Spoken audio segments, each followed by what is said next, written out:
Bueno, buenos Terminar. días, buenas tardes. Les damos la bienvenida a esta charla que forma parte de nuestro programa Agentes del Cambio. EcoHouse es una asociación civil dedicada a la educación, incidencia, certificación y voluntariado ambiental. Hoy somos una comunidad de más de 500 personas que damos nuestro tiempo para hacer que el mundo sea un lugar más justo, sano, limpio y sostenible. Mi nombre es Paola Rodríguez y seré su moderadora. Durante la charla tendremos los micrófonos silenciados y las cámaras apagadas. Si tienen dudas o preguntas, pueden escribirlas por el chat y al final las responderemos. Empecemos. Buenísimo. Bueno, mi nombre es Federico, soy agente del Departamento de Incidencia e Investigación Política, y hoy la charla va a tratar sobre la megaminería. Primero que nada, quiero aclarar algunos conceptos para que estemos todos en la misma sintonía. Es que cuando hablamos de megaminería, no estamos hablando de la minería convencional a la cual estamos acostumbrados a ver y hablar, que es hacer un pozo en la tierra básicamente, ir con un pico y sacar la pepita de oro que está en la tierra esperándonos e irnos a nuestras casas.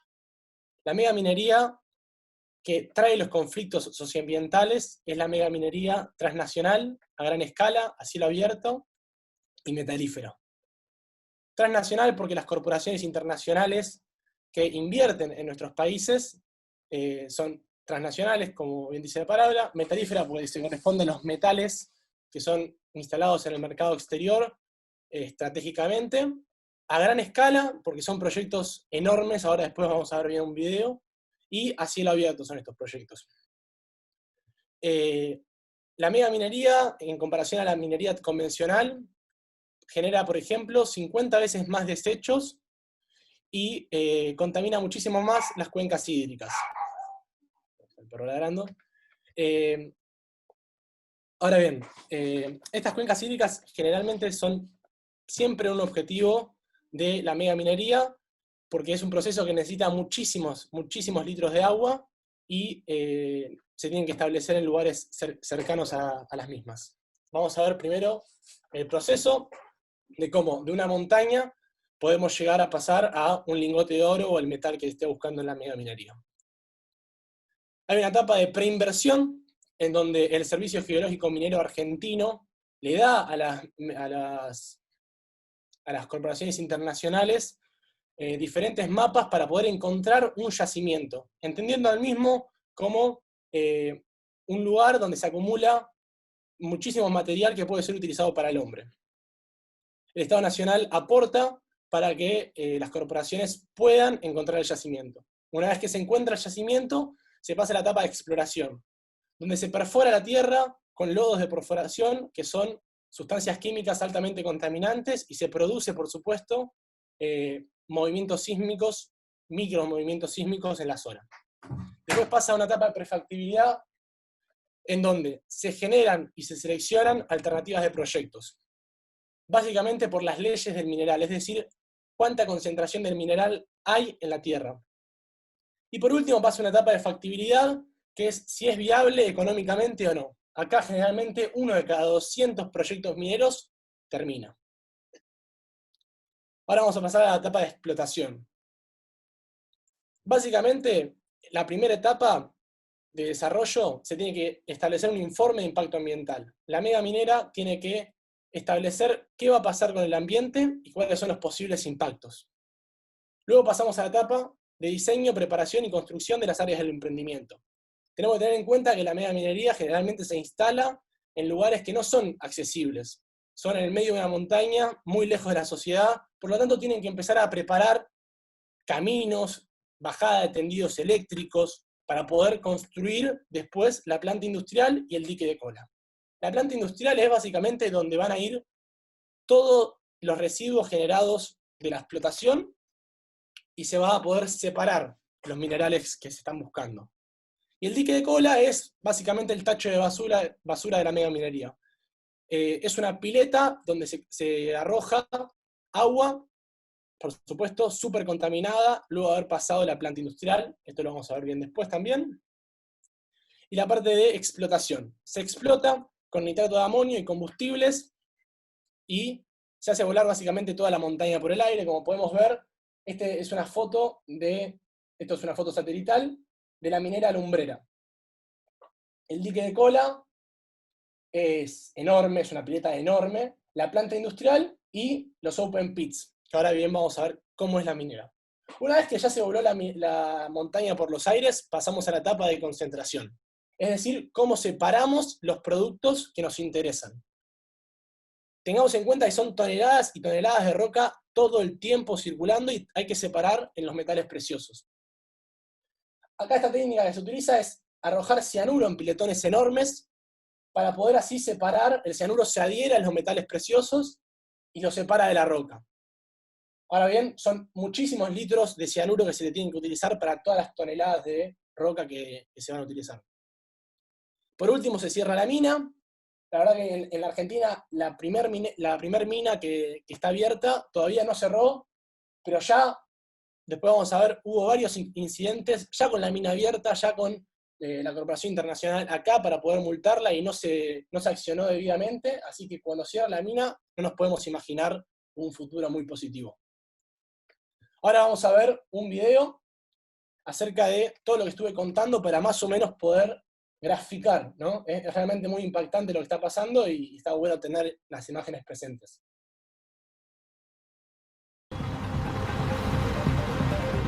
El explosivo que emplean es nitrato de amonio mezclado con combustible, conocido como ANFO. El equipo de Andy vierte 200 kilos en cada barreno. Cuando detonen el ANFO, la onda expansiva hará añicos la roca a 2.500 metros por segundo para que ésta pueda ser procesada. Super Pit, la mayor mina de oro de Australia. El oro es emocionante. ¿Habéis oído hablar de la fiebre del oro? Es real. En el corazón de esta mina descomunal se... Aquí jugamos con la vida y la muerte. Me gusta hacer explotar cosas y me pagan por ello. Durante los próximos... El siguiente reto al que se enfrenta el equipo de Dale es cargar la roca en volquetes para llevarla a la planta de tratamiento. Para cargar los volquetes tenemos las excavadoras. Estas enormes máquinas pueden recoger el material que después llevamos a la pila de almacenamiento, a las instalaciones de triturado o a las escombreras. Con un peso de 750 toneladas, la excavadora hidráulica Komatsu es la máquina más grande del lugar. Es el motor de la mina y puede levantar 60 toneladas de roca en una sola carga. Vuelcan el mineral en una machacadora gigante. Cintas transportadoras lo llevan triturado hasta la planta de tratamiento de Fimiston. Aquí detrás están los molinos semiautógenos. Todo el mineral y el material procedente de Super Pit tiene que pasar por los dos molinos. El molino semiautógeno es un tambor gigante relleno de bolas de acero. Los molinos rotan haciendo chocar las bolas contra el mineral, pulverizándolo. Si paro, la producción se detiene, así que es muy importante que no se detengan. Para extraer el oro de este polvo, deben usar cianuro. Un movimiento en falso con este químico letal podría frustrar las esperanzas del equipo de llegar a la entrega de mañana. Para extraer el oro, añaden agua al polvo, creando una masa que mezclan con cianuro en tanques enormes. El cianuro disuelve las partículas de oro, permitiendo al equipo separarlo de los estériles. No obstante, este proceso crea desperdicios tóxicos. Para contenerlos, los ingenieros de Super Pit han construido en la década de los 90 presas de almacenamiento especiales, las balsas de decantación. Su diseño inteligente atrapa los desechos, impidiendo que se esparzan en el medio donde podrían causar estragos. Enero de 2000. Mina de oro Baia Mare, en Rumanía. Las lluvias torrenciales provocaron que el nivel de agua en la presa de almacenamiento subiera drásticamente. Los muros de la presa pronto reventaron.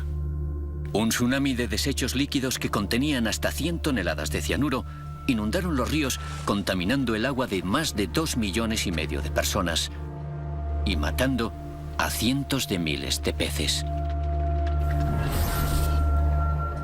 Aquí, en Super Pit, purificar el lote de 10 millones de dólares en oro creará cerca de 100 millones de litros de desperdicios tóxicos. Ahora el equipo de la planta de tratamiento se enfrenta al reto más crucial de todos: verter el oro.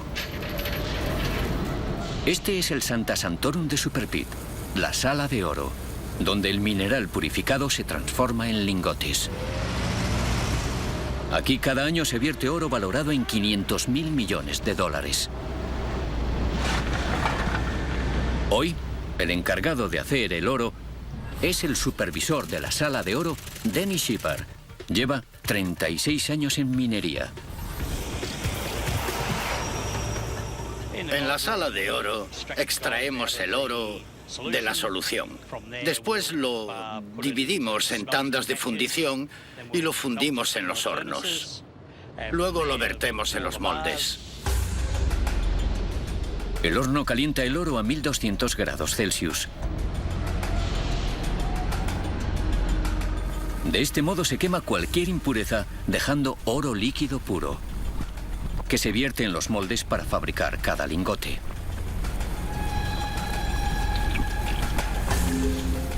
De media hacemos unos 25 lingotes a la semana y cada uno pesa de media unos 17 kilos. Cada lingote tiene un valor de 400.000 dólares. Al final del día, obtenemos un lingote de oro. Bueno, ese es el video de todo lo que sería el proceso minero.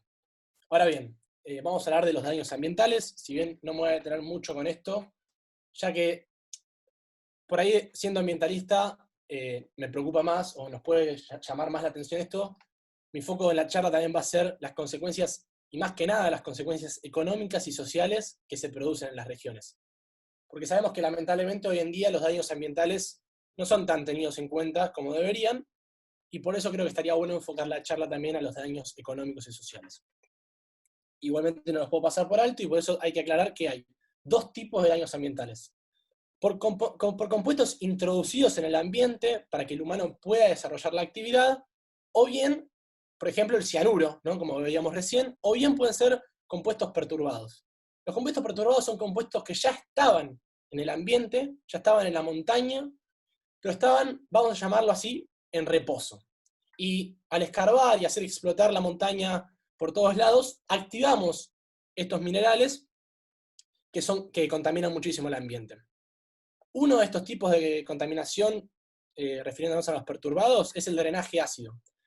¿Qué quiere decir el drenaje ácido? Es cuando los minerales en la roca contienen sulfuros que se exponen al aire o al agua, forman el ácido sulfúrico. El ácido sulfúrico se adhiere a los metales pesados, provocando así que se movilicen los metales pesados y caigan río abajo, contaminando así toda la cuenca de agua. Otro ejemplo es la liberación de metales pesados de forma gaseosa, que se da producto de la actividad como la explotación a cielo abierto, que es justamente la minería que estamos hablando. Algo para tener en cuenta de los metales pesados es que son bioacumulativos. Esto quiere decir que el metal pasa de un individuo a otro a lo largo de la cadena alimenticia, sin liberarse en el medio. Lo que genera que los organismos adquieran cada vez mayor concentración del metal. El alguita que adquiere el metal pesado, muchas algas por supuesto, son comidas por el camarón se lo come un pez, y vamos a suponer que el pez, en vez de comérselo la foca o el oso polar, se lo come un humano. El humano va a estar ingiriendo metales pesados que no se van nunca más del organismo, no son metabolizados, ni son expulsados en la orina. Se quedan por siempre en los organismos de las personas. Bueno, el cianuro, para quien estuvo el año pasado viendo en diciembre los problemas con Mendoza, es como la sustancia química más polémica en el movimiento socioambiental. Y a su vez es el mayor utilizado en la megaminería porque permite extraer entre un 96 y un 99% del metal contenido en la roca. Esto para la megaminería es súper favorable. Ahora bien, el cianuro es una sustancia química que produce daño en todos los organismos. ¿Por qué? Bueno, el cianuro causa la muerte celular, porque no le permite la respiración celular a las células. Toda célula tiene una proteína que se llama citocromo C oxidasa, la que está ahí en el PowerPoint. Y esta proteína tiene en su compuesto hierro. Este hierro, que sería como un metal pesado, es adherido por el cianuro y se lo saca a la proteína. Perdón, es muy criollo mi idioma, no soy biólogo, pero bueno, esto es básicamente lo que pude comprender. Y tiene los 4 tipos de ingreso al sistema. Es decir, lo podemos respirar por la piel, por la boca, nariz o ojos, y obviamente si lo ingerimos por consumir. Bueno, esto es la parte ambiental de la presentación. Vamos a pasar a la parte más social.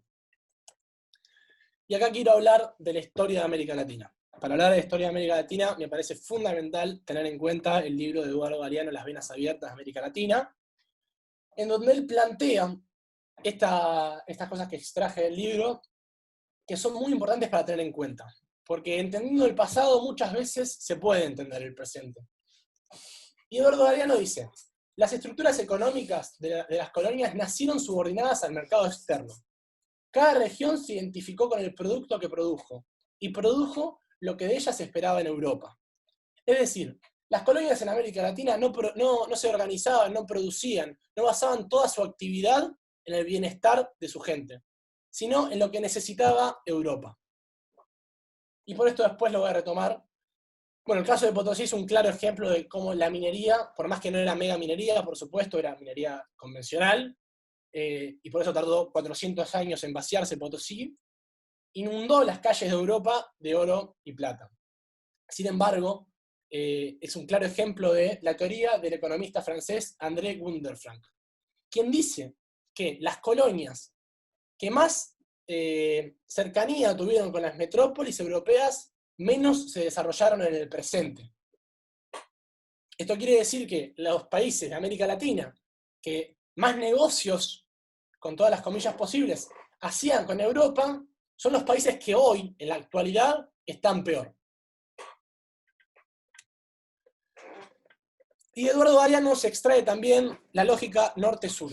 Este concepto también lo traen a colación Enrique Viale y Martera Suampa, abogada ambientalista y socióloga, que escribieron varios libros acerca del ambientalismo, súper recomendados, los cuales esclarecen esta lógica y dicen: ok, se está planteando, tanto como se planteó en el pasado, hoy en el presente, una lógica de norte-sur, donde los países del sur global tienen una posición en el mercado, una posición ya predeterminada, casi por su naturaleza. Por ser un país del sur, tenemos que basar nuestras economías en ser exportadores de naturaleza, ¿sí?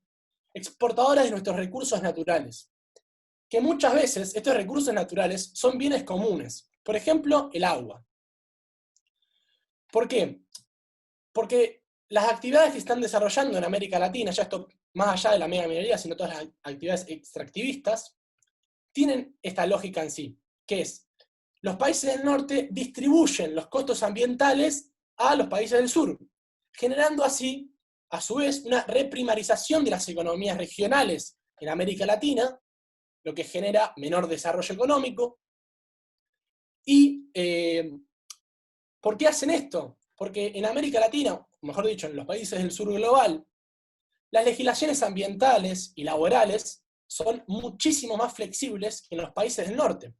Uno puede, por ejemplo, como después vamos a ver, tener un accidente con un dique de cola en Argentina y seguir operando. Ahora bien, si eso pasa en los países del norte, las consecuencias podrían llevar a cabo que cierre la mina definitivamente.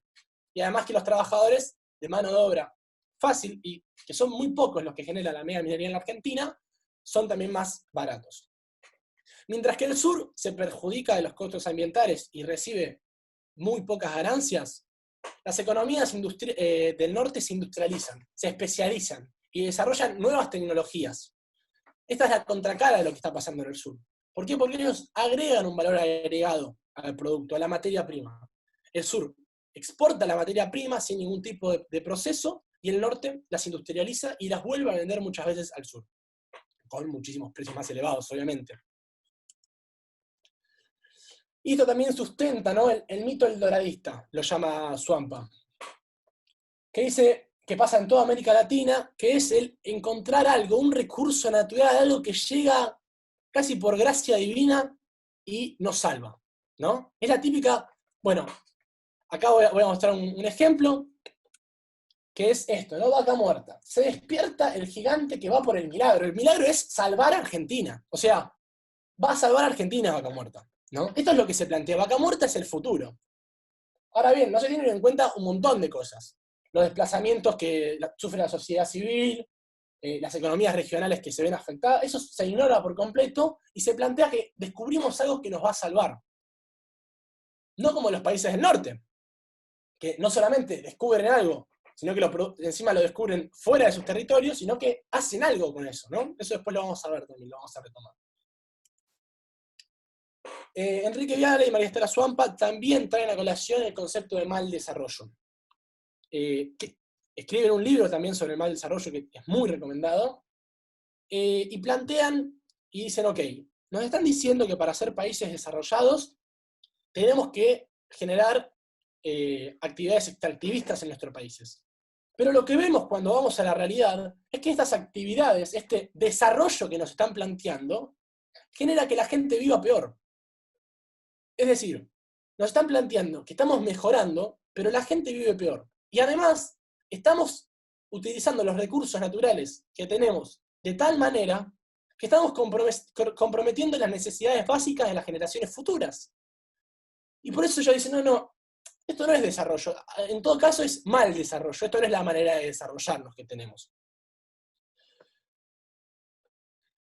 Y bueno, esto también radica en las asimetrías en los países proveedores de recursos primarios y los países consumidores, que son los países del norte, de ambiente intensivo, que utilizan el ambiente de los países subdesarrollados.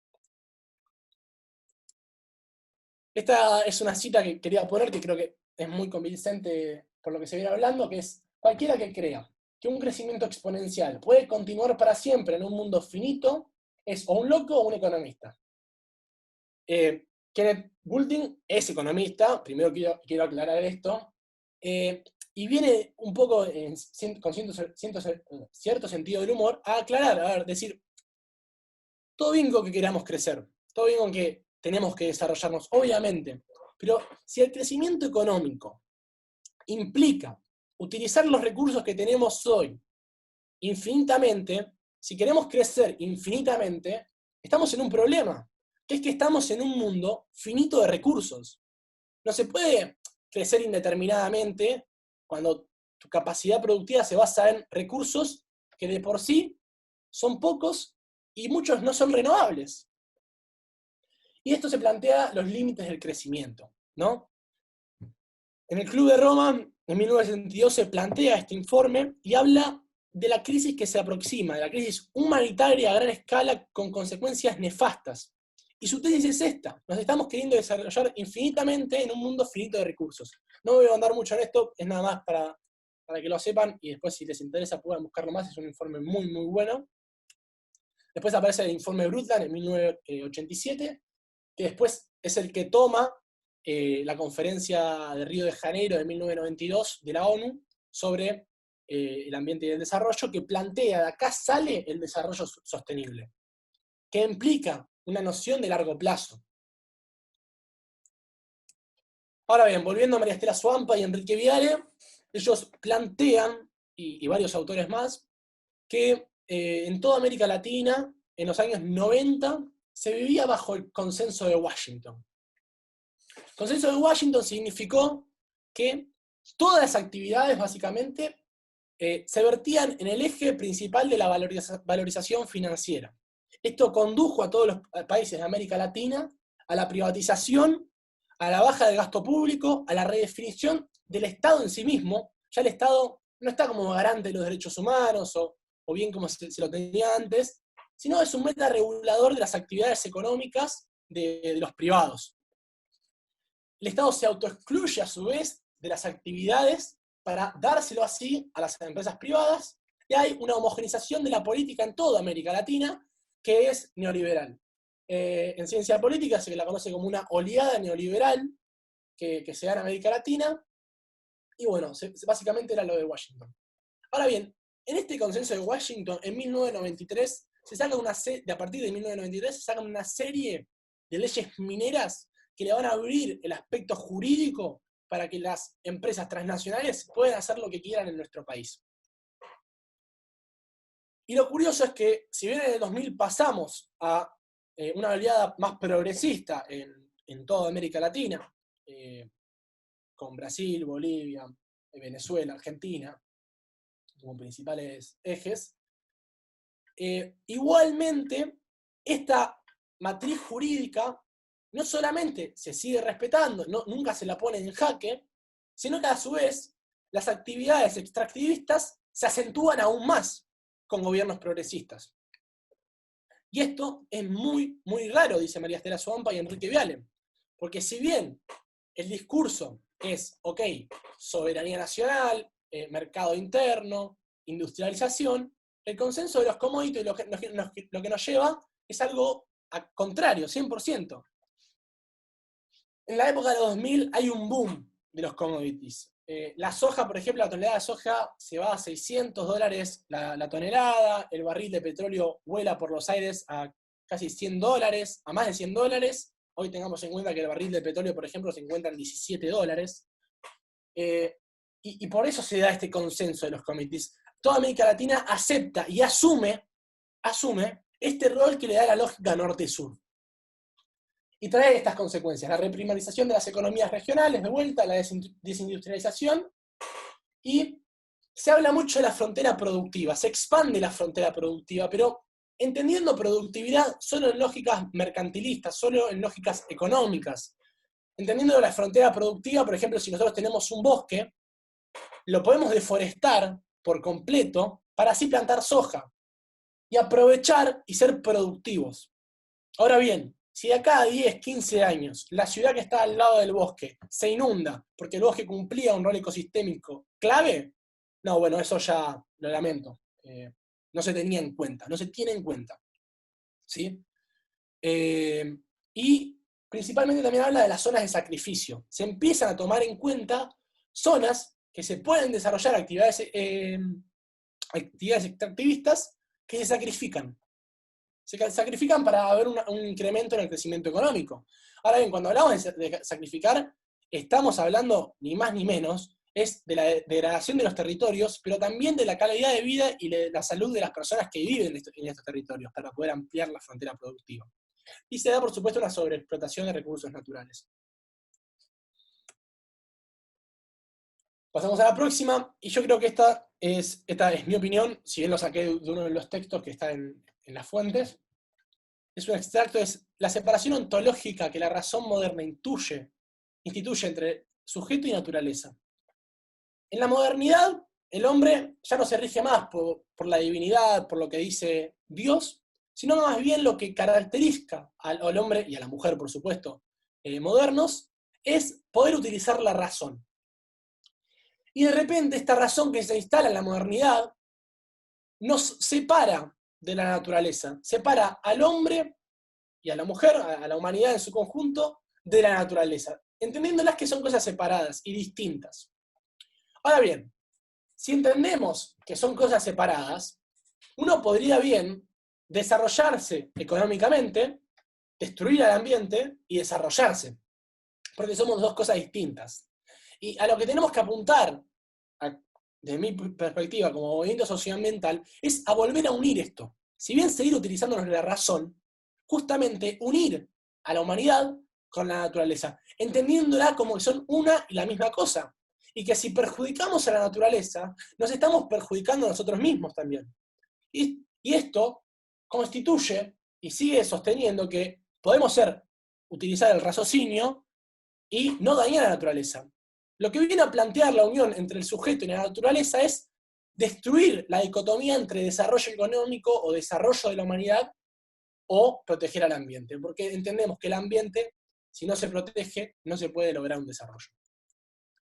Ahora bien, hablando de las leyes mineras que se instalan en la oleada neoliberal en América Latina, y si bien ya había leyes anteriores, hay que saber ciertas cosas. Primero, el código minero que rige en la Argentina hoy es de 1887. Lo hace Julio Argentino Roca. el mismo hombre que llevó a cabo la supuesta conquista del desierto, que llevó a cabo el mayor genocidio en la Argentina, es el mismo que instala el Código Minero. Si bien sufre cierto tipo de reformas, el espíritu del Código Minero es el mismo. Y en la próxima diapositiva vamos a ver algunos. Y todas las leyes provinciales que se van a enmarcar, el Código Minero establece que las minas son de las provincias, en su artículo 7º.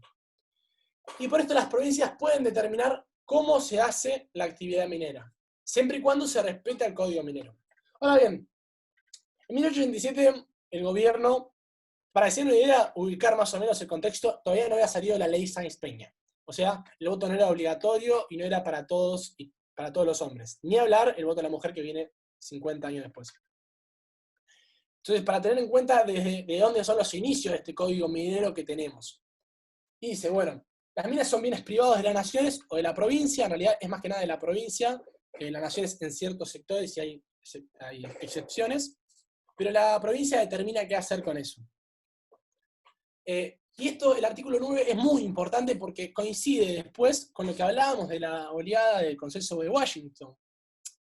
Se autoexcluye el Estado mismo, quien establece el Código Minero, dice, no, bueno, yo, Estado argentino, no puedo tener una mina.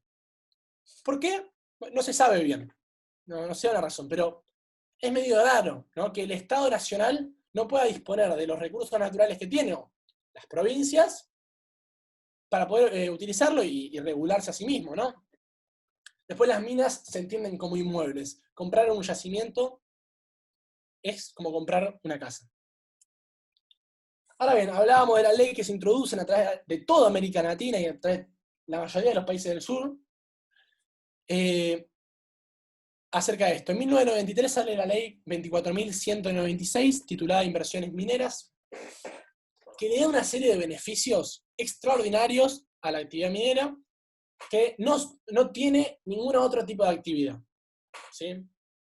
Y tengamos en cuenta esto, porque la minera, que es llevada a cabo por grandes capitales extranjeros, está viendo favorecido, que genera poco empleo, ahora después lo vamos a ver, mientras que, por ejemplo, una pyme no cuenta de todos estos beneficios. Un hijo de vecino no cuenta con todos estos tipos de beneficios.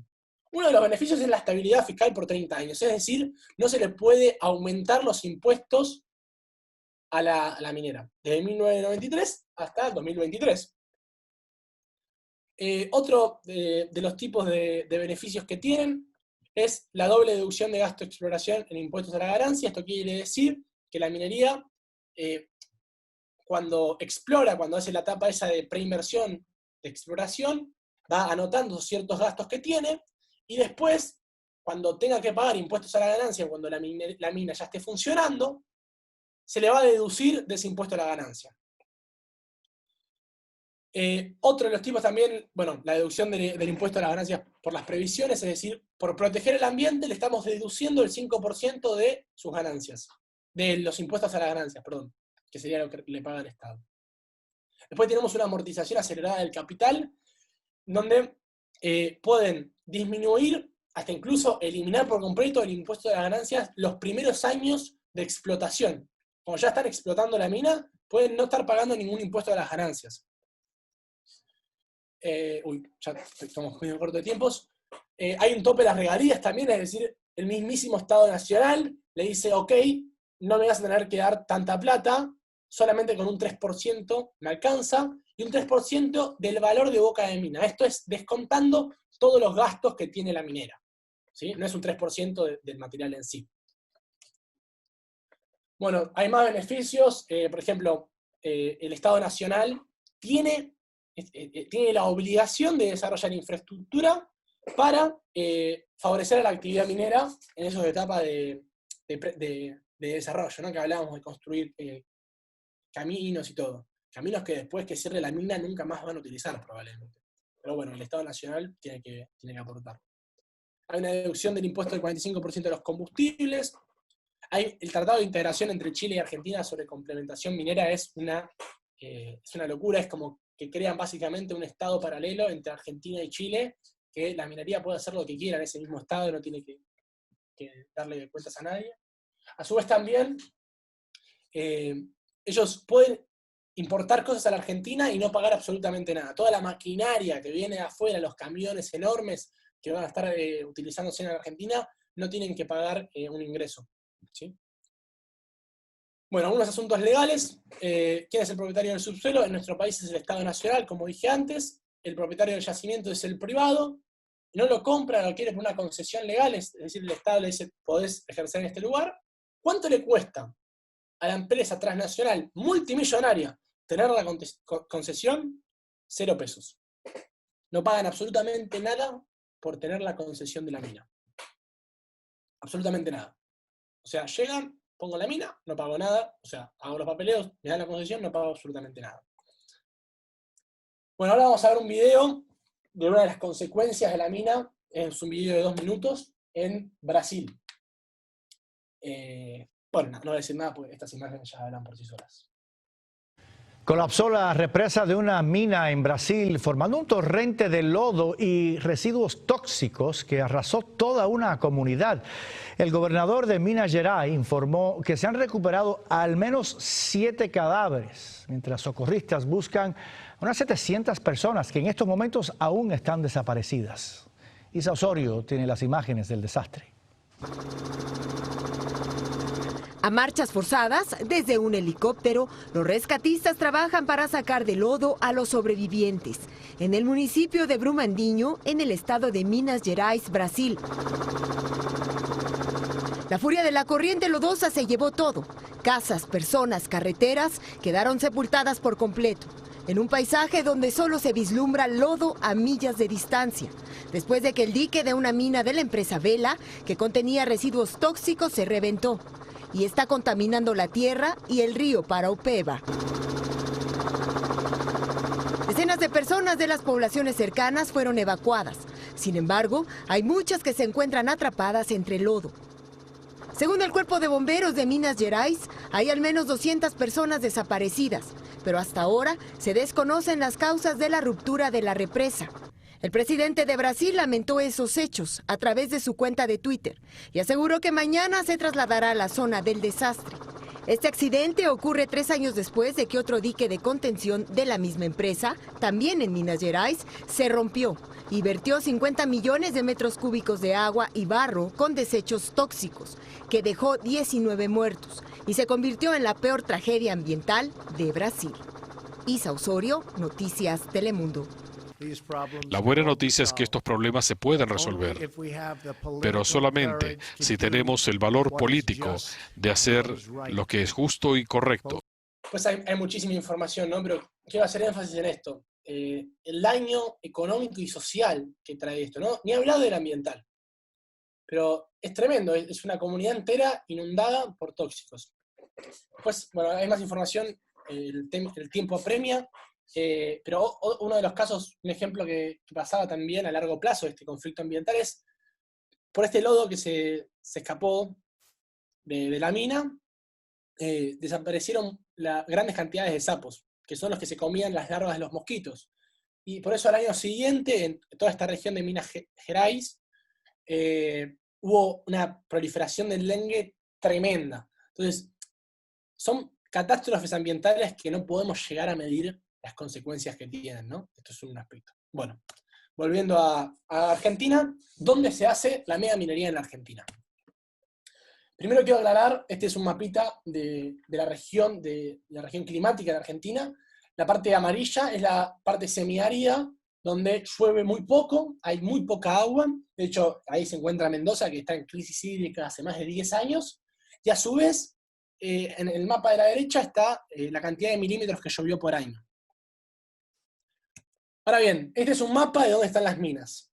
La que nos interesa, un segundo, la que nos interesa es esta mina, esta minería metalífera, este puntito que hay acá, que está repleto en Santa Cruz, en Catamarca y San Juan. ¿Sí? Eso es para tener en cuenta. O sea, coincide completamente el sector semiárido y que llueve poco en la Argentina con los lugares donde está haciendo megaminería. Bueno, uno de los números que habla el lobby minero acerca de la cantidad de puestos de trabajo que genera. Cada $1 millón invertido se genera 0,5 o 2 puestos de trabajo, y menos del 0,5% de los asalariados a nivel nacional del sector privado están en la actividad minera. Se genera muy poco trabajo en la Argentina como para querer justificarlo a través del trabajo, además del trabajo que destruyen. Porque recordemos que la minería utiliza toneladas de agua en zonas semiáridas, que por lo tanto la agricultura, la ganadería y otros tipos de actividades se van a ver perjudicadas y no van a poder producir más. Esto en el caso de Catamarca, Andalgalá, el INTA está ahí y comprobó que bajó la producción agrícola en la zona. Bueno, Catamarca es la pionera de la megaminería en la Argentina. Es la cuna de la megaminería. En 1997 se instala minería lumbrera, con más del 50% del capital suizo, de Suiza. Tiene un permiso de extracción de 1.200 litros de agua por segundo. Consume más de electricidad que toda la provincia. Esto es una locura, ¿no? O sea, la provincia de Catamarca tiene 316.000 habitantes del último censo de 2010 y consumen menos que una sola lumbrera, que genera, a su vez, 1.621 puestos de trabajo. Esto hay que tenerlo en cuenta, ¿no? ¿Qué nos da y qué nos deja? Lo que declara la lumbrera es que extrae oro, molibdeno y principalmente cobre. Es la extracción de cobre más grande de América Latina, la que pasa en la lumbrera. O sea, acá está la foto de la mega minería, ¿no? Tengamos en cuenta que esto ¿vieron el video de Australia? Es más profundo, tiene 6 cuadras de profundidad esto. Y para que nos demos una idea del tamaño, ¿no?, de esto, de acá abajo, el camión que tiene que sacar la piedra por estos caminos, hasta la planta industrial que está acá nomás, tiene que recorrer más o menos 5 kilómetros. 5 kilómetros. Así que imagínense la dimensión de esto, ¿no? Todavía la foto nos queda chica. Después hay un par de videos que están buenos también. Bueno, ¿cómo circula el oro, lo que se extrae de la minera, hasta llegar a Europa? Bueno, es muy sencillo. Acá el mapa está muy claro. En Catamarca, acá está la lumbrera, pasa por un mineraloducto que llega hasta Tucumán, ¿sí? El mineraloducto está acá, ¿sí? Tiene 317 kilómetros, que es un caño por donde pasa, por supuesto, lo que se extrae de la mina, ya procesado con más sustancias químicas, además de las minerales ya perturbados que se extraen, ¿no?, que dijimos antes. Se extrae, llega a Tucumán, en Tucumán se vuelve a hacer una planta de filtros, y ahí se pone en el tren, del tren viaja de Tucumán a Santa Fe, hasta el puerto de San Lorenzo, y de ahí se exporta hasta los destinos que decía la lumbrera. Cosas a tener en cuenta de esto, que después lo vamos a ver también, esto es para molibdeno y cobre. Para el oro, todo esto lo construyeron ellos, perdón, esto no es que estaba, el mineraloducto lo construye a lumbrera, los 182 vagones también son construidos por la lumbrera, y a su vez también les quedaba corto, se hicieron un aeropuerto privado que está ahí cerquita de la lumbrera, entonces extraen el oro de acá, lo funden acá, salen los lingotes de oro van por acá, llegan al aeropuerto, y del aeropuerto a los bancos europeos. Ahora bien, este es un mapa de Catamarca para que se vea bien. Bueno, nada, está en el departamento de Belén, estaba bueno para mostrarlo después si quieren investigar más. Estos son algunos de los mapas más productivos que hoy tiene la provincia. Bueno, después los pueden chequear mejor si les gusta, estamos cortos de tiempo, perdón. Estos son algunos de los números que extrae, que declara. Esto es muy importante, ahora vamos a ver un punto interesantísimo de esto, es que declaran haber exportado 1.200 millones de dólares, por ejemplo, en el 2009. Ahora bien, cuando vamos a cuánto les costó a ellos invertir, nos encontramos que le costó toda la lumbrera 1.300 millones de dólares, y que solo en un año casi ya amortizaron todo su producto. Esto desde 1997, o sea, calculemos la cantidad de dinero que están exportando. Esto es después algo para destacar, Andalgalá, Belén, acá está la lumbrera, ¿verdad? Andalgalá es la comunidad, el departamento que está al lado. Fíjense esto, en 2010 se declara de emergencia social y económica, ¿no? Una del discurso clave de los mineros es, somos desarrollo, llevamos trabajo, prosperidad en las tierras, y incluso cuando ya está en operación la mina, imaginémonos de acá 50 años, cuando ya no esté más la mina, la catástrofe social y económica que se va a vivir en Catamarca. Bueno, fiscal Antonio Gustavo Gómez, este señor es muy bueno, no sé cómo explicarlo. Tiene estas frases muy copadas. El fiscal, quiero explicar, es una persona que denuncia, ¿no?, sospechas acerca de esto de que la minera esté extrayendo, se lo lleva hasta Santa Fe, y después de Santa Fe se pierde el rastro de lo que se exporta. Y Antonio Gustavo me dice, a ver, pará, me están diciendo que lo que se extrae de la lumbrera viaja por media Argentina y se va del país. ¿Dónde está el Estado argentino para controlar cuánto están sacando y sobre todo qué están sacando? Bueno, lo que descubre el fiscal es que el Estado argentino no está en ninguna parte de este proceso. Entonces, ¿cómo se cobran impuestos a la minera? La minera dice, a través de una declaración jurada, yo estoy exportando determinada cantidad de oro. Y en base a lo que la minera declara, por motus propio, por supuesto, se le cobran los impuestos. Bueno, me imagino que le está haciendo ruido a todos y todas quien me está escuchando esto, ¿no? Que exportó esto, repito, es un beneficio minero que no tiene nadie. Si yo quiero exportar cualquier cosa, tengo que pasar por aduana como ciudadano civil, común y corriente. Señor, ¿qué va a exportar? ¿A dónde? Y un montón de papeleo. La minera se salta esto. Vaya uno a saber por qué. Ahora bien, la justicia es demasiado importante para dejarla en manos de los abogados, jueces y fiscales, dice Gustavo Gómez. Perdón, me olvidé de algo. Él lleva a cabo una investigación, le pide a Gendarmería que intervenga en el tren que se estaba llevando de Tucumán a Santa Fe los metales, y descubre que hay 60 tipos de metales que estaba exportando la lumbrera que no estaban declarados. No sabíamos que existía, no sabíamos que en esa montaña había ese tipo de metales. Y la lumbrera ya estaba exportando, vaya uno a saber hace cuánto tiempo. A su vez también, en la intervención se da cuenta que estaban exportando muchísimo más de lo declarado.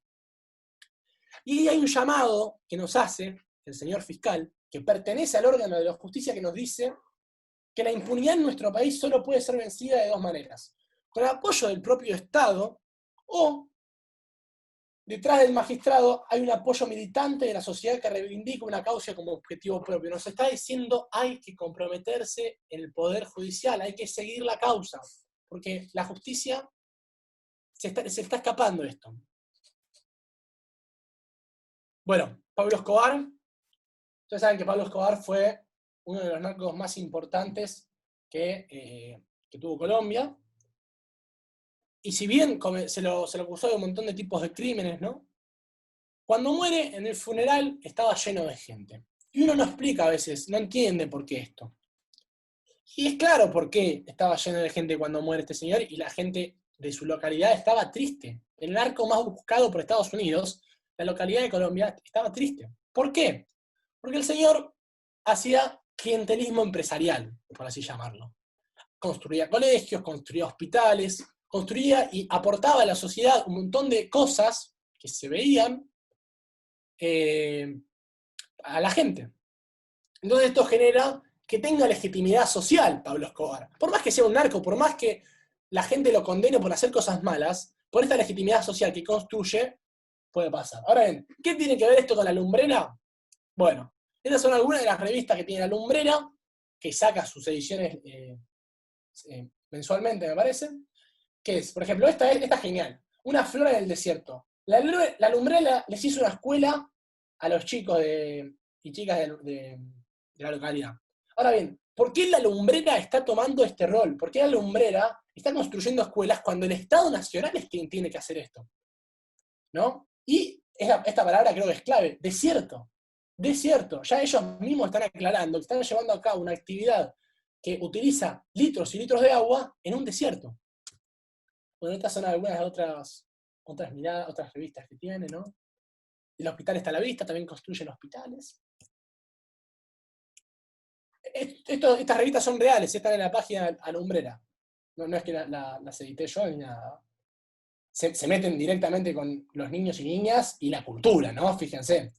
Estoy seguro que no tienen ni idea qué es esto.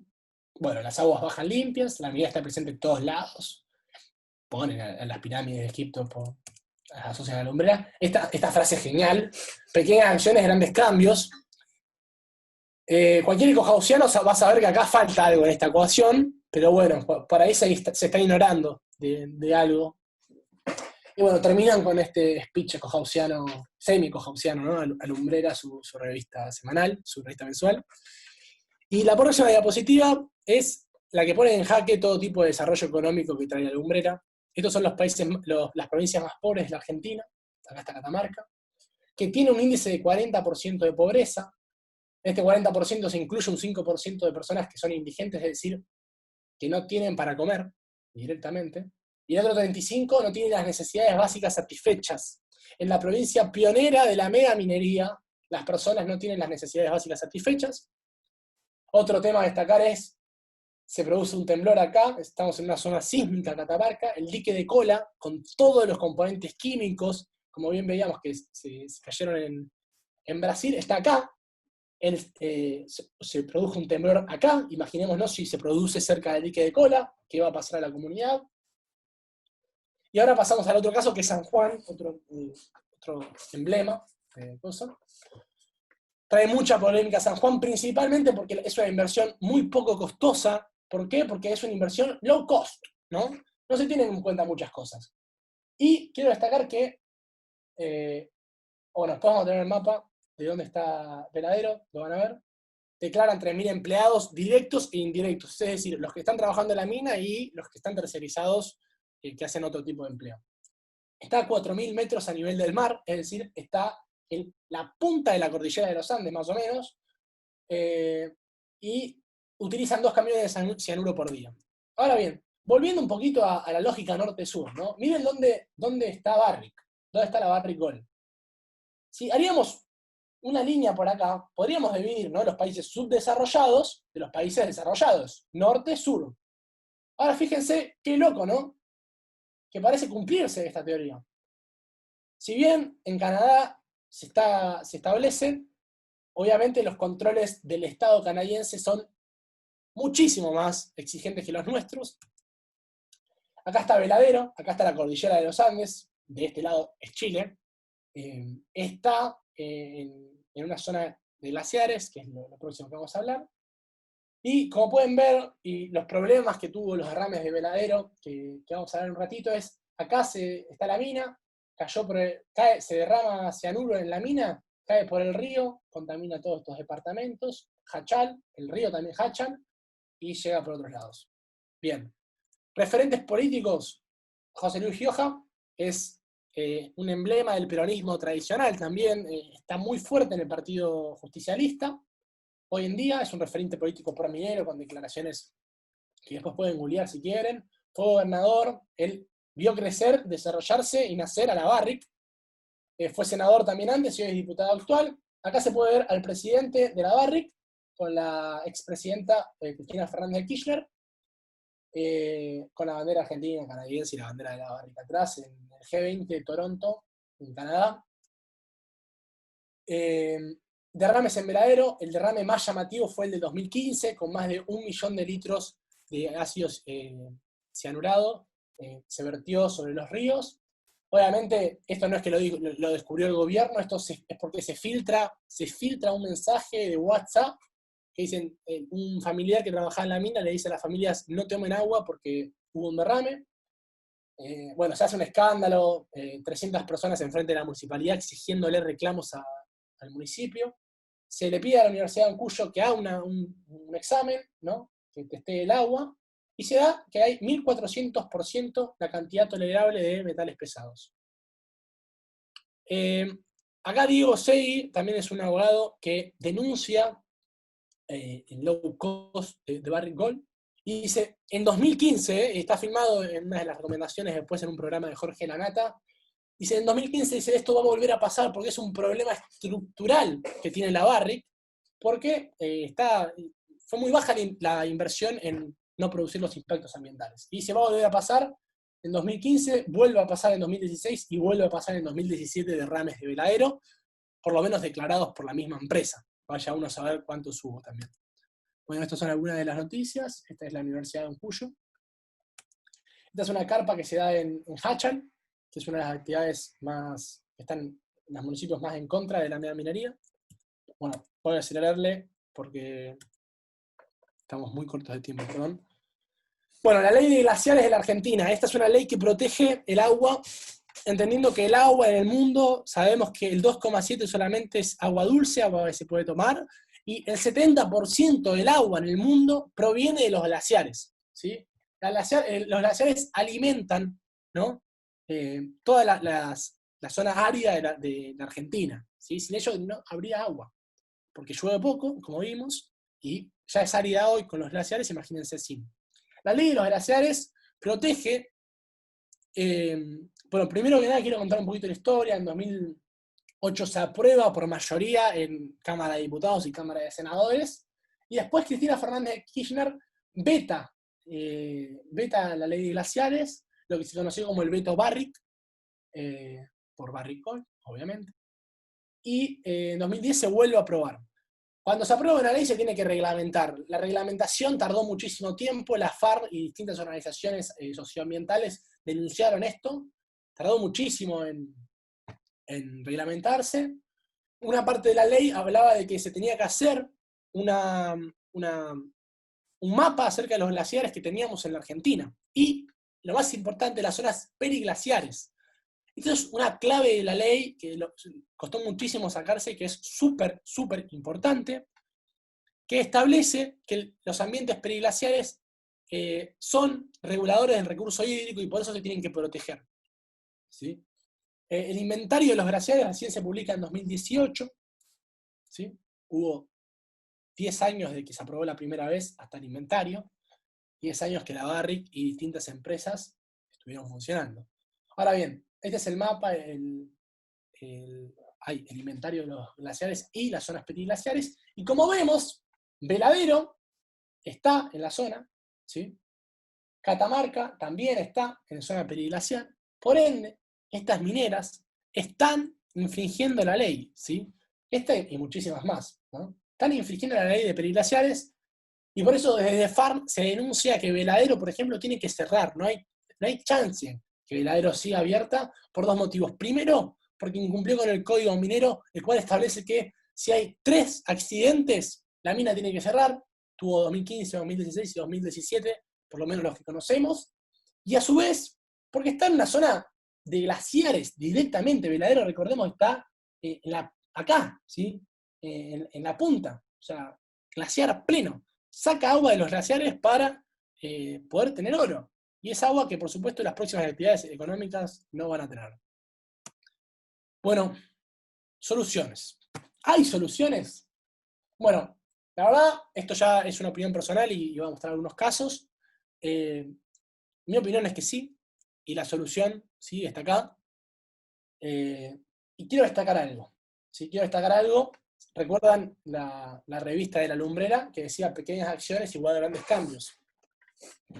Bueno, no es así. Las pequeñas acciones son necesarias, porque están dentro de la ecuación, son 100% necesarias, pero no son suficientes, ¿sí? Para producir las transformaciones sociales que necesitamos, tanto en la minería como en la sociedad civil, por la crisis climática en la que vivimos, no hay chance que no nos multipliquemos. No hay chance de lograrlo si no nos multiplicamos. Tenemos que ser cientos, tenemos que ser miles, tenemos que ser muchísimos, demandando y exigiendo que se cumplan las leyes, ¿sí? Y esto sosteniendo lo que hablaba el fiscal, ¿no? Tenemos que estar presentes. Y ahora vamos a ver algunos de los ejemplos cuando la ciudadanía estuvo presente, lo que pasó, que fue que retrocedieron las mineras. Ahora vamos a ver. Pero quiero quedarme acá, ¿no? Las pequeñas acciones son necesarias, las tenemos que seguir haciendo, ¿sí? Pero si nosotros no multiplicamos esto, si no informamos, si no educamos a quien tenemos al lado acerca de lo que está pasando, y logramos que en las marchas, por ejemplo, seamos miles en las calles, no vamos a poder lograr los grandes cambios. Bueno, la minería sostenible es algo que se plantea, básicamente considero que es un oxímoron, entendiendo que la minería se basa en el corto plazo, en la extracción de un recurso que no es renovable y por ende se contrapone con la visión de sostenibilidad que habla de largo plazo. Ya llegamos a la hora, prometo 10 minutos más y terminar, o 5. Y bueno, por más que es una contradicción, desde el movimiento socioambiental creo que nos podemos poner en contra de la mega minería metalífera transnacional a gran escala, que la minería, como está siendo hoy, es imposible que sea sostenible, es imposible. Pero puede no perjudicar tanto al ambiente, pero necesitamos reformas jurídicas, reformas procesuales, y tiene que estar el Estado presente sí o sí en la minería, ¿sí? Y por supuesto que se tiene que considerar lo que quiere la gente. No puede haber minería si en una localidad no hay legitimidad social, ¿sí? Eso tenemos que defenderlo. Si la gente no quiere, no quiere. Porque vivimos en democracia y se tiene que respetar la voluntad del pueblo. Por más que algunos consideren que es lo correcto o lo no correcto, son las reglas del juego. Ahora bien, algunos ejemplos. Esquel es la cuna de la resistencia socioambiental de la Argentina. En 2010 comienza a haber movimientos extraños, ¿no? Esquel es muy chiquito, o sea, muy chiquito en comparación a lo que es Capital Federal, ¿no? Es una localidad con no muchos habitantes que se conocen entre todos y que conocen lo que está pasando. De repente cuando empiezan a haber camiones con logos de minerías transnacionales, empieza a haber un revuelo, ¿sí? La etapa de exploración. Esquel, perdón, está acá, ¿sí? En Chubut, es una zona pediglaciar también. Pero bueno, el conflicto comienza en 2002, se conoce que los exploradores de la American Gold estaban queriendo introducirse. Comienzan a organizarse asambleas populares, y esto es un sector clave en la resistencia en contra de la mega minería, son las asambleas autoconvocadas, 100% heterogéneas, donde hay personas de todos lados, hay personas de la sociedad civil muy distintas, con distintas formaciones y distintas visiones, que llevan a cabo acciones en conjunto porque están seguros y seguras que nadie quiere la mega minería, ¿sí? En 2003 se produce una consulta popular y el 81% de la población vota en contra. Esto es sumamente importante tenerlo en cuenta. No hay legitimidad social. El 8 de mayo, ahí a las pocas semanas, las próximas semanas, se saca la ley provincial 5001 que prohíbe la minería metalífera a gran escala en Chubut. Y si bien la ley sigue vigente hasta hoy, quiero destacar esto: la lucha nunca se terminó en Esquel, siguen marchando. Hoy, hace 2 días, el 4 de mayo, estuvieron marchando, con distanciamiento social, barbijo, todo, pero estuvieron marchando porque ya se estaba hablando del lobby minero con el gobernador Arcioni, que ahora lo vamos a ver. Arcioni deja un claro mensaje, ¿sí? Deja un claro mensaje, Esquel. El mensaje primero y principal para las empresas es: sin licencia social es imposible que se metan en los territorios. A los políticos corruptos también les deja un mensaje. Si permiten las votaciones y dan información, la gente se va a oponer. Por lo tanto, el mensaje que le da a los políticos corruptos es que no tienen que ser democráticos, ¿sí? No tienen que respetar la voluntad popular. Y a la sociedad civil nos da que si nos informamos de los expertos, nos organizamos, si luchamos en la calle, si llevamos a cabo una acción colectiva, podemos ganar esta batalla. Este es Arcioni, que hoy en día, ¿sí? Confirma que está buscando instalar la minería en Chubut. Uno de los últimos videos, es genial este video. Noticias nacionales. El gobierno nacional propone firmar un acuerdo federal para favorecer la explotación minera. No, minería acá en Chubut. ¿No saben que se contamina el agua? Siempre quieren llevarse nuestros recursos. Suficiente tenemos con la planta nuclear que quieren poner. Qué bueno que tenemos a alguien que no lo va a permitir. Pensamos igual que vos. Por eso, con Mario Das Neves, cuidamos nuestros recursos, porque sabemos que así cuidamos el futuro de nuestra provincia. Este 13 de agosto, vota Chubut para todos. Para defender nuestros recursos, Mariano Arcioni y Rosa Muñoz, precandidatos a diputados nacionales, Frente Chubut para todos. Bueno, eso era el político antes de ser gobernador y una vez que llega al poder, y esto es algo que se repite. ya terminamos. Este es el último ejemplo, el anteúltimo ejemplo. La Rioja es también un ejemplo a seguir acerca de lo que la lucha socioambiental que se puede dar. Primero de nada, aclarar qué es Famatina. Famatina es una cadena montañosa que se encuentra en la zona de La Rioja, la cual es la única que tiene sus cumbres nevadas durante todo el año. Por lo tanto, provee de agua potable a más de 30 municipios los 365 días del año. Es clave para toda la sociedad y para la actividad económica de la misma. En 2005 hay primeras sospechas porque se ve al gobernador en el acto de apertura de la lumbrera de San Juan. Está el gobernador de La Rioja, la gente empieza a sospechar claramente. En 2016 el Abarricol se quiere meter, que hay una rebelión popular, la gente le dice no, no te vas a meter, le tapan las rutas, le cortan las rutas, y esto también es un video que vamos a ver ahora, le cortan las rutas a la Barrick y le dicen no van a pasar. ¿Sí? 2006. Acá el gobernador era Massa y el vicegobernador era Beder Herrera, quien vamos a ver acá, que tiene una puja política en el 2007 con el gobernador, le pone a toda la legislatura en contra, le empieza a sacar leyes en contra de su gestión, el mismo vicegobernador, y saca una ley que prohíbe la mega minería en La Rioja. Saca una ley en 2007 que prohíbe la minería en La Rioja, y este es uno de los discursos que tiene Beder Herrera antes de destituir al otro gobernador. Cuando de ahí se grita que hay doble discurso, a mí no me venga con esas cosas. Yo jamás tuve doble discurso en nada en mi vida. Y vamos a sacar una ley prohibiendo la explotación a cielo abierto en la provincia de La Rioja, y voy a pedir al pueblo de Famatina y de Chilecito que lo ratifique por consulta popular. Que vamos a ir casa por casa a decirle a la gente que nos van a dejar sin agua. Bueno, esto es 2007, en 2008 tiene elecciones, gana como gobernador y deroga la ley que él mismo había sacado en contra de la mega minería. La Rioja es minera, ha sido minera y va a seguir siendo. ¿Sí? Esto, bueno, es una locura, me parece, ¿no? Es una contradicción en sí mismo. Bueno, pueden sacar sus propias conclusiones. En 2009, en Famatina sigue habiendo propuestas, le cortan los fondos al intendente, el gobernador, al intendente de Famatina, le corta los fondos para instalar la mega minería, para dejarlo sin recursos. La gente aún así lo apoya al intendente. Hacen una vaquita entre todos los vecinos de Famatina para poder mantener al departamento. Esto es una locura, ¿sí? Es una locura, o sea, heavy. En 2011 se firma un convenio con Osisco, y en 2012 se cortan las rutas de vuelta, no dejan pasar a la Corporación Internacional.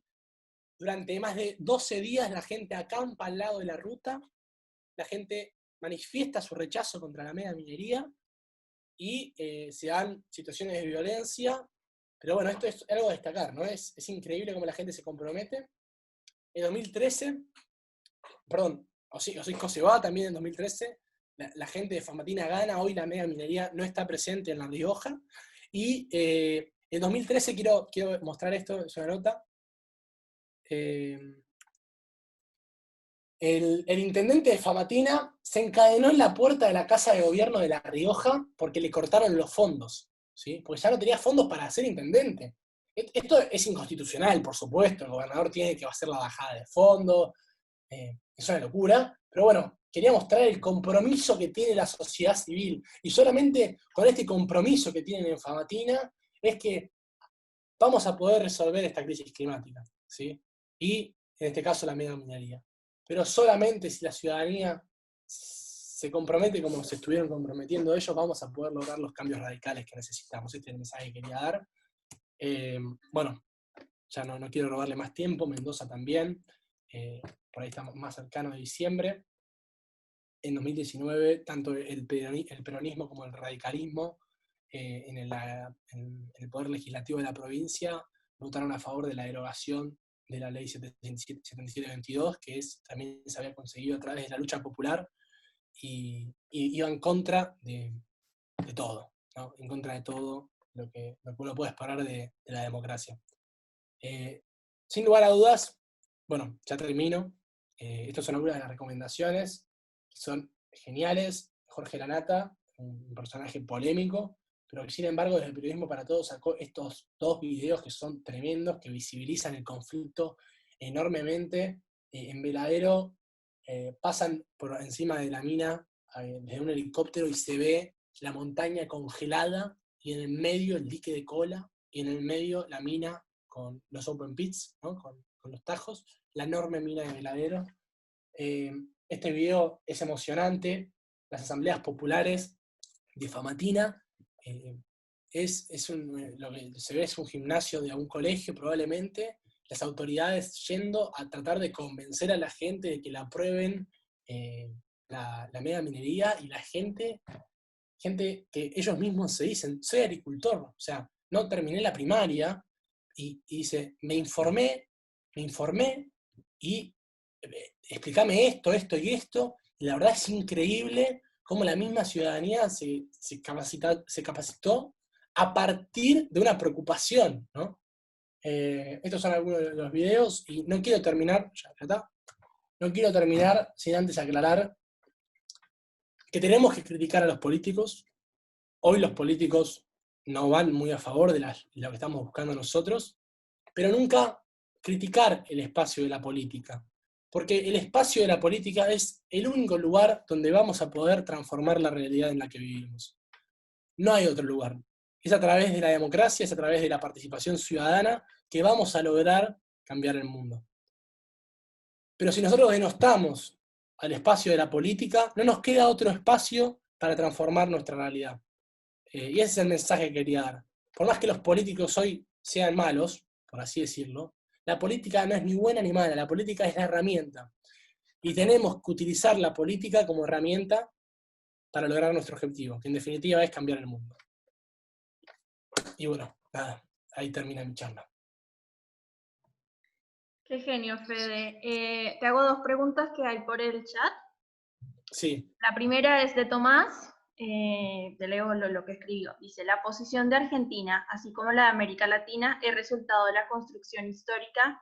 Ya desde este continente está marcada por los procesos coloniales, claramente. ¿Consideras que Argentina podría o debería salirse del sistema de mercado globalizado, que incentiva a la exploración de los recursos naturales de Latinoamérica a cambio de los productos manufacturados europeos o estadounidenses? De ser así, ¿qué alternativas consideras más viable para Argentina para no depender, terminar o al menos reducir considerablemente las actividades económicas sumamente dañinas para el medio ambiente? Bueno, esto es una respuesta 100% personal, ya terminó la presentación, no tengo las fuentes ahora para presentarlas, así que nada, voy a hablar de mi opinión. Yo creo que la salida de América Latina es a través de la integración del Mercosur, actuando a través de la fuerza que nos haría unirnos. No creo que la Argentina hoy, lamentablemente como Argentina sola, sea estratégicamente, o sea, que pueda intervenir en la política internacional a gran escala. Sin duda no creo que la solución sea cerrar la frontera por completo, pero sí fomentar el mercado interno, ¿no? Fomentar la producción nacional. Por ahí la solución o sea, se podría hacer minería, por ejemplo, la podría hacer el Estado Nacional. Muchos también cuando plantean el término de Estados Unidos, Canadá y Australia también desarrollan minería, creen que haber desarrollado minería fue lo que hizo que esos países sean desarrollados. Pero en realidad se ignora que estos países ya eran desarrollados cuando hicieron minería. Y que estos países tenían un mercado interno para sacar la materia prima que sacaban de las montañas, meterlo y generar valor agregado dentro del mismo país. El extractivismo en América Latina no es eso. El extractivismo en América Latina es sacar la materia prima con costos ambientales incalculables, porque como no es mi tierra, hago lo que quiero, y sacarlos afuera. Y bueno, nada, la solución no es cerrarse, repito, no es ni blanco ni negro, pero tampoco es abrirse indiscriminadamente al mercado y ser 100% funcionales a lo que quiere el mercado. Tenemos que ser funcionales a lo que es mejor para más gente en nuestro país, es ampliar, ¿sí? Hoy tenemos una pobreza tremenda en Argentina. El extractivismo viene pasando hace décadas, ¿no? Y me interesa esto, ¿no? La continuidad entre el modelo neoliberal de Menem, después el kirchnerismo, el progresismo argentino, después de vuelta Macri, y sigue pasando el mismo modelo, no se está cuestionando el modelo de producción, ¿sí? Y esto es lo que tenemos que apuntar, a un nuevo desarrollo, a un nuevo modelo. No puedo decir que sea abrir por completo el mercado ni cerrarse por completo. Pero bueno, es algo que tenemos que desarrollar y es una muy buena pregunta, pero súper compleja. Perfecto. Y tengo otra más de Caro que dice, ¿hay casos en otros lugares donde la sociedad civil ha logrado el cierre de una minera en funcionamiento? Para cerrar la minera, lo estuve preguntando con Lu. Es un tema difícil porque si bien en la Argentina la ley de glaciares se establece en 2010, la realidad es que estas mineras estaban antes y se les dio permiso antes, ¿sí? Fue una pregunta muy buena la de Caro, se la hice a Lu también antes, y básicamente lo que es tratar de regular la actividad minera de tal manera que no esté atentando contra el ambiente, que no esté atentando contra la sociedad y la economía, y hacerlos que no sea tan productivo, ¿sí? Porque si seguimos, la productividad se basa en que utilizan cianuro y pueden contaminar lo que quieren, y por eso es muy barato. Entonces, podemos regularlo y podemos empezar a mismo cumplir las leyes que tenemos, a intervenir más, en hacer, bueno, ¿cuánto está sacando? ¿Cómo están los procedimientos? Si el Estado hoy está más presente, por ahí no hace falta cerrar sí o sí la mina. Podemos hacer que se vayan voluntariamente. No sé si me expliqué, Caro. Sí, perfecto. Había surgido más bien, fue justo hice la pregunta antes de que contaras los distintos casos donde la sociedad civil se involucró, pero teniendo en cuenta que estábamos hablando de una ley del 1008 y pico, que digamos, después de que se hace la ley de glaciares, se encuentran en lugares donde ya no podrían trabajar.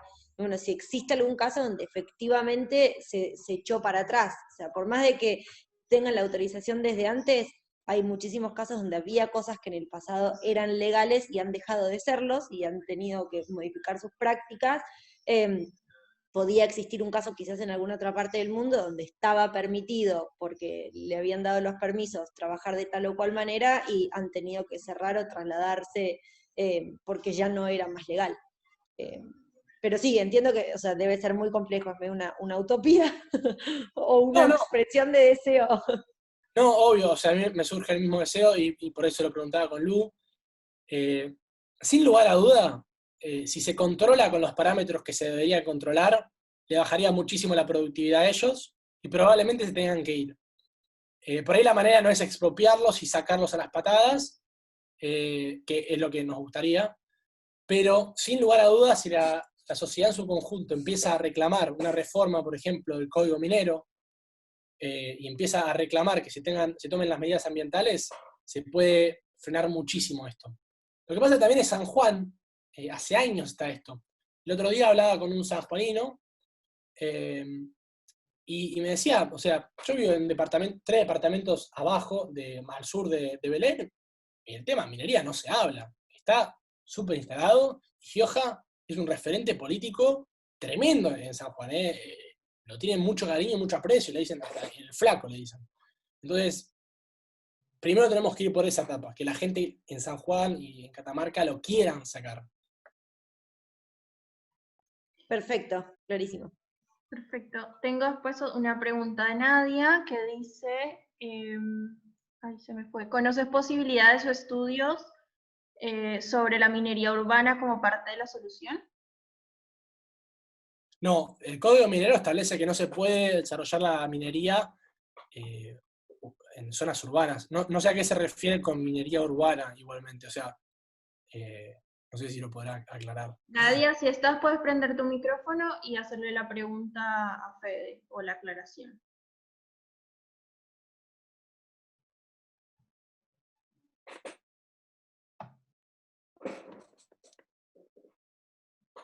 Nadie, no. Ah, no puede. Bueno, bueno, va a escribir y mientras sigo con el siguiente.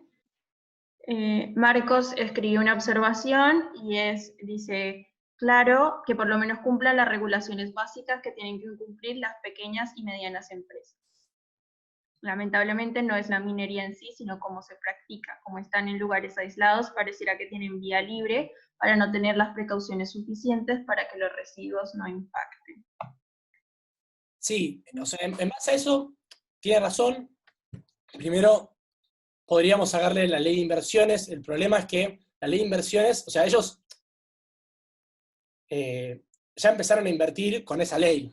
No se puede sacar la ley, porque es de 1993, y ellos alumbré la primera está en 1997.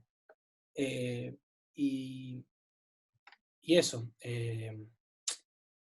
Me olvidé, perdona, la otra pregunta, la otra relación que había hecho era que está en zonas lejanas. No tiene mucho que ver tampoco con que esté en zonas lejanas, porque como bien vimos en el caso de Catamarca, pasa directamente por un puerto internacional, que es el de Santa Fe. O sea, si ahí la aduana le diría, oiga, ¿qué está sacando acá? Bueno, ahí el tema sería otra cosa. Y ya le quitaríamos incentivos para seguir invirtiendo acá.